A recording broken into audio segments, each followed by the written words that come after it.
Very good morning to all of you, class ninth. So, yesterday, as I told you, today I'll start our first chapter of biology, that is cell, fundamental unit of the life.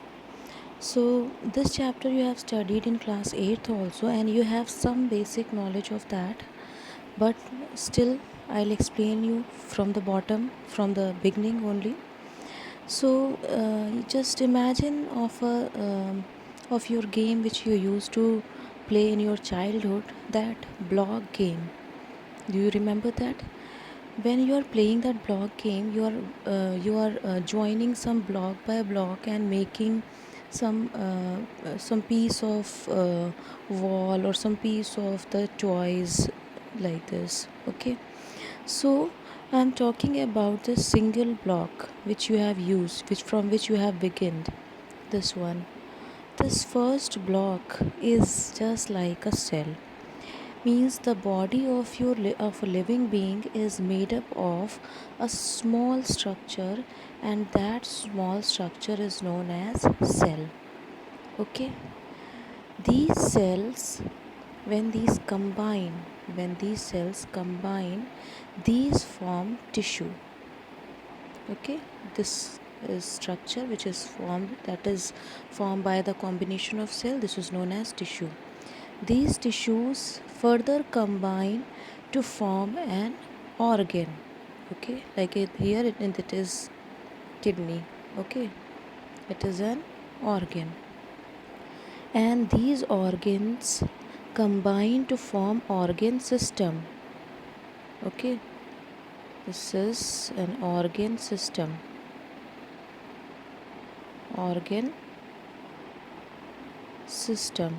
Okay, and these organs combine to form an organism or living beings. Okay, so in this way you can easily understood that basically our body is made up of some very tiny structures, and those tiny structures are known as cell. Okay, these cell can be of different types. Okay, it is a fundamental unit of the life. Why is it so? I'll let you know. Let's begin with that. So it is a basic unit of the life. Basic unit of the life means all the structures, means the all basic activities like nutrition, respiration, everything is carried out inside this cell. Okay, and all the living beings are made up of these basic units. Okay, like if you are talking about like if you are talking about any object, so it's means like if you are talking about a wood block, then the smallest unit present there will be their atoms, their molecules. These are the smallest units that has made that wood. Now here your body is made up of the smallest structures, and these smallest structures are known as cell. Okay, so all the living beings are made up of these microscopic structures which are known as cell. These are also known as building blocks of life. Why? Because all the life processes are carried out inside the cell. As I told you, nutrition, respiration. Further in detail, when I'll tell you about different parts of the cell, then I'll let you know that how these processes are going to be happen in your body. Okay, so inside the cell, each and every living activity is being carried out. That is why these are building blocks of the life. Okay, so if I want to conclude it with a definition, so cell is a basic structural and functional unit of the living being or all the living organisms. Let's move towards the discovery part. As you can see this structure, it is actually one microscope made by Robert Hooke is Robert Hooke. So he made this microscope in 1665. Okay, in 1665, Robert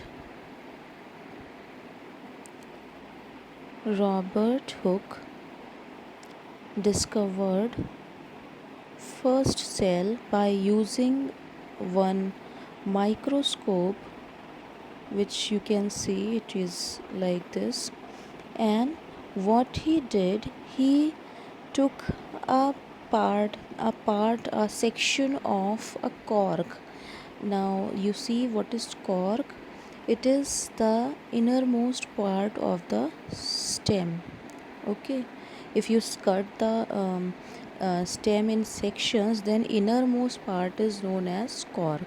Okay, so when he cut the sections of the cork and he put it inside this microscope, what he found some this kind of structures. Okay, these kinds of structures, as means anybody can guess that it simply resembles like a just like these structures look like a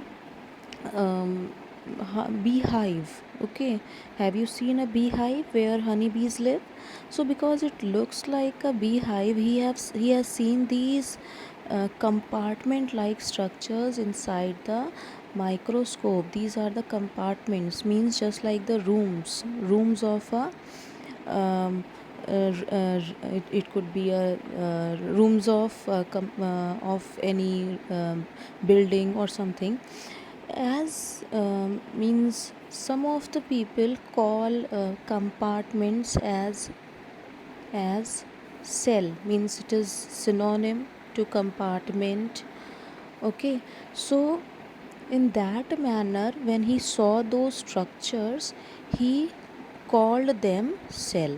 Okay, so the first time one important discovery has been made, and he discovered those cells, means he was the first person who coined this term, who has given this term to those structures that are known as cells. So you can say that cells were first discovered by Robert Hooke, okay, in 1665. But let me tell you one thing, that those cells were dead cells. Why? Because cork of the wood is basically it has nothing, but it has only the cell wall is there, and inside this means its cytoplasm, this innermost part is totally vacant, hollow. Okay, so whatever he studied inside the microscope, the structure he has seen, actually these are only the empty spaces or the cell walls which were present there, but inside this nothing was present. So these were the dead cells. So first cells were discovered by Robert Hooke. He was the person who has given the name cell. He was the person who has first coined the term cell, but these cells were dead. Okay, let's see who has discovered the living cells. Okay, so he is the person, here it is Antony. Okay, and it is Antony, not Anton. Van Leeuwenhoek was the person who later on discovered some other kinds of cells by collecting the rainwater, the pond water, or their blood also. And in 1670, he discovered it by a microscope which he made by himself. Okay, he made a microscope which was means having better properties. It can magnify in a better manner. Then he collected different samples of water from pond, from rainwater was collected by him, and some other things. And then he put that water under the microscope, and he saw these kinds of structures. Okay, so in these structures, some of the bacterial cells were seen by him, human RBCs were seen by him. Okay, so these were the living cells. Okay, because in water mostly bacteria is present. Mammalian RBCs were first seen by him. Mammalian RBCs means the RBCs present in us or in some other vertebrates. It is being seen by him, that is Antony van Leeuwenhoek. So first living cell was discovered was discovered by Antony van Leeuwenhoek, and it was done in 1670. Okay, so let's see what next we have. Now comes the cell theory. Okay, this is one important topic, and it is little theoretical only, but it has a lot to do with your study of the cell, because once the microscope were discovered, they started making some better microscopes, and all the scientists started the study of cells, and they found some of the points were in common. What were the points were in common? And those points which were common to all the cells compose the cell theory. Okay, so during this time 1838 to 39 and 1838, that is the same years, 1838 to 39, these were the scientists, that is Schleiden and Schwann. These two scientists studied the structure of the cell, and they found two things in common. First thing they found that was common in every cell or every living being, that all the cells were composed, means all the living organisms were composed of one or more cells. Means no living being was there that was not made up of cells. Okay, each and every living being was made up of cells only. So we can say it is the structural unit of each and every living being. So this is the first point which they have observed for each and every living individual. Okay, and one more thing was discovered by, or you can say it was studied by them, that is the cell is the basic unit of all living beings. That we have already I have already told you many times when I started this chapter, that it is the basic unit of a living being. So this point actually was given by Schleiden and Schwann. Okay, then further this cell theory was, and means one more point is added by Virchow. Virchow was a scientist. So one more point is added by him, that third point that says that all the cells are produced by pre-existing cells. What does it mean? It means that cells are replaced by new cells, means old cells are replaced by new cells, and new cells are formed by the old cells. Or you can say cells divide, and by dividing, new cells become functional, old cells become destroyed later on. Okay, so we can say that all the cells which are going to be formed in future have been formed by the old cells. So this is the point which he has discovered, and he then expanded the cell theory in by 3 points, which says that um, all the new cells are formed by the division of old cell or the pre-existing cells. Okay, let's see what next we have. I'm talking about the organisms. So organisms are the living beings. Okay, these living beings, on the basis of presence of cell, number of cells, how many number of cells are present in them, these living beings are classified into two groups: unicellular organisms and multicellular organism. What these are, this you have studied in class 6 also. Uni means one, and multi means many. Okay, and now what does it mean? If we are talking about unicellular means the organisms which are made up of only one cell. Single celled organisms are called unicellular organism, like amoeba, bacteria, paramecium. These all are unicellular organisms. On the other hand, we have multicellular organisms which are made up of two or more cells, like plant and animals. These all are multicellular organisms. Some of the algae, these are also multicellular organisms. Okay, so one more division means cells can be of two types. Any cell, if you are studying about the cells are of basically two types. One is eukaryotic and second is prokaryotic cell. Now let us see what are these two terms mean for.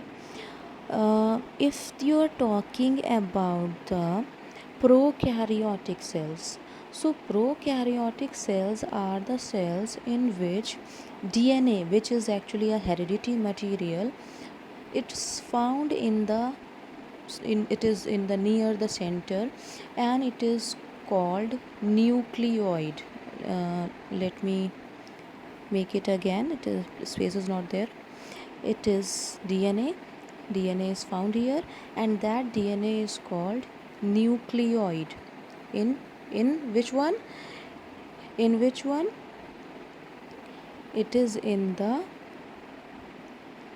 prokaryotic cell. In prokaryotic cells, only cell has the means their nuclear material is not in, it is not well defined, it is not arranged in a proper manner, so that those kinds of cells are known as prokaryotic cells, like the cell of bacteria. Okay, I'll show you the diagram later on. And eukaryotic cells are the cells which have a well defined nucleus, like it is a cell, then they have this kind of nucleus in the middle or little towards the side, and their DNA is found inside that nuclear region. It is found in a particular place. This kind of cell is called eukaryotic cell. Plant and animal cells are the example of eukaryotic cells. Okay, let's see what the prokaryotic and eukaryotic cells. Here you can see this one. This is a prokaryotic cell. See this. It is a bacterial cell. It is of a bacteria. So bacterial cell has these structures. Its nucleus is it is not having any nucleus. Only the DNA material is present near the center, and it is called nucleoid. Other things like cytoplasm, cell wall, plasma membrane, these things are present. Okay, so it is a prokaryotic cell, or basic difference between this is the presence of a well defined nucleus. Now you see this cells, it is a eukaryotic cell. See this eukaryotic cell. In this let me enlarge it. In this you will find nuclear region is totally clear. See this, nuclear region is clear here. A nucleus means its DNA or the things are present inside the nucleus. It is being covered by the nuclear membrane. Other organelles are also present. Vesicles, endoplasmic reticulum, Golgi apparatus is also present. So one more difference you can spot here by seeing this, that they are uh, these eukaryotic cells are having these cell organelles also. And if you see in this, no cell organelle is present. Okay, and Flagella is present here and flagella is not present here. So these are some of the differences between prokaryotic and eukaryotic cells. A well defined nucleus means it is a eukaryotic cell. A poorly defined nucleus or a nuclear membrane is absent, then that cell is known as prokaryotic cell. Okay, so I don't want to jump into another topic, or you can let's study little more. Okay, so these are different shapes of the cell. um, the shape of the cell depends on what kind of function they perform. Okay, like if you see in the case of nerve cells are long and branched because they need to carry the messages towards to the different parts of the body, and these connect brain to different parts of the body. That is why they are long and branched. Other than that, you see this blood cells, RBCs. These are biconcave in structure because they need to absorb the oxygen. Okay, and by that they get means their surface area increases if their shape is like this, so they can absorb huge amount of oxygen. In the other case, you can see smooth muscles which are present in your body. These are spindle shaped because just like rubber band, okay, like rubber band, so that they can stretch it easily. So these are some of the examples which I have shown you. These cells are of different shapes because these perform different functions. Okay, let's end our topic here, and just to show you what is the size of the cell. See, there's the size of the cell ranges from zero point 0.1 angstrom to that is 100 millimicron. It is mu micron is also known as you can in simple terms we say microns or millimicrons. So you see their size ranges from uh, angstrom to microns or some millimeter and centimeter also. Ostrich means the egg of the ostrich. Egg of the ostrich is a single cell and it is the largest cell. Okay, and now you find out the it is your work to find out the diameter of that egg of the ostrich, and let me know in the comment box if you know, or you can find it by yourself. You can see here, let me enlarge this portion. See, this is the cell means, see, these are the units it is given. 1 angstrom is equal to 10 to the power minus 10 meter. Okay, now you can imagine how small is the angstrom and how small our cells are. These are in the millimicrons and nanomicrons. So these cells are so small that you cannot see it without the help of the microscope. Let's revise our chapter once again so that it will be clear to you. Cell, it is the basic unit of the living being, in which all the basic activities, all the vital activities are carried out. Cell was discovered by Robert Hooke in 1665, but those cells were dead. Then Antony van Leeuwenhoek discovered the living cells, or mostly bacteria and RBCs, in 1670. Then cell theory, it was given by Schleiden and Schwann and Virchow, and this cell theory states that all the living organisms are made up of cells, and cell is the basic unit, and old cells, or sorry, the new cells are formed by the cells already present in the body. Living organisms are of two types, unicellular and multicellular. Unicellular organisms are made up of one cell like paramecium, and multicellular are made up of many cells like plants. And then cells are of two types, prokaryotic and eukaryotic. Prokaryotic cell has a nucleus which is not well defined, while eukaryotic cell has a nucleus which is well organized. Cells are of different shapes, and their shape depends on the function they perform. And the size of cells varies from 1.1 angstrom to 1 centimeter, or in centimeters it ranges from angstrom to centimeter. I hope your all the doubts are clear now and you have read the chapter. If you have any query, then you can ask me in the group only. We can discuss about that. Related to this topic, I have prepared one homework which I'll give you there. Your work is to do the homework, and if you have any difficulty in doing the homework or understanding any concept, you can ask me in the group only. Within the whatever the time is allotted to me, I'll be available to you in that time. Okay, thank you class, study hard.